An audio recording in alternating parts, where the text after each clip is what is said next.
So what that means is that since he was as a Jewish rabbi, he himself might have used this mikveh when he was coming through this neighborhood. It's possible. It was here, it was an Essene mikveh close to the neighborhood where he would visit quite a bit, so it is possible. Something else to consider. You're standing on first century steps. So do you think the fires? So people would evidently, there were also seasons when people were in hiding down here, right? Especially during the first century, during revolts and etc. So there were people who actually were living down in these caverns underneath the Mount Zion. Coming down with it.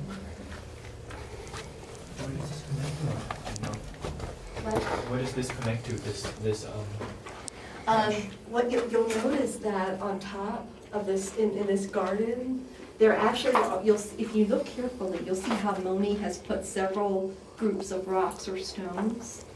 You'll see little humps of stone through and down into these caverns. They've put up things like this, like that's a doorway that was added much later for safety purposes. But you can see how the people would have had, air, they would have had water supply, and they would have been able to take some refuge. Do you think maybe the floor was lower back then? It wasn't so low? It very well could have been. Yes. It could have been, even deeper.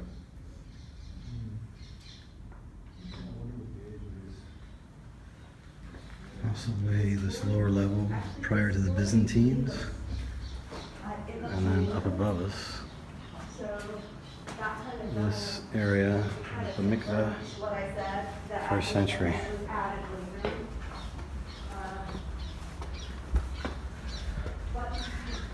This would have been the mikveh.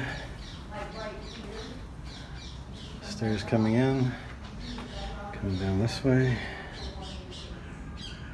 Bathe, clean, and then stairs going out.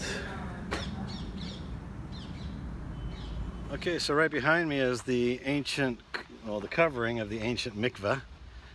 And then we're standing on Mount Zion. Right up this alleyway right here is King David's tomb in the upper room. Over this way behind me and down the hill is the ancient Essene gate of the wall of Jerusalem would have come down from Jaffa Gate all the way along the hill here. Our university, which is right behind me. This wall right here. There's some of the dorm rooms right over here, right there. So that's the university. You can see some of the hot water heaters on top of the roof. So that's the back of our university right here on Mount Zion, dug into the wall. Is the Dormition Abbey bell tower up on the top of the hill. I started to say over here, so the western wall of the old city in first century times, Jesus' time, would have come all the way down the edge of the hill here. And down the bottom of the hill, at the back of the cemetery that backs onto our property, is the ancient Essene gate. And excavations had found an ancient Roman road and a cauldron or a giant mixing bowl. The university is an incredibly historic location, and here it is right here. This is the back of the library right here, and you have to go downstairs and walk around through the gate. But anyway, so I thought I'd share that with you. It's pretty neat to go into a first century mikveh right there, protected and preserved. And yeah, shalom from Jerusalem.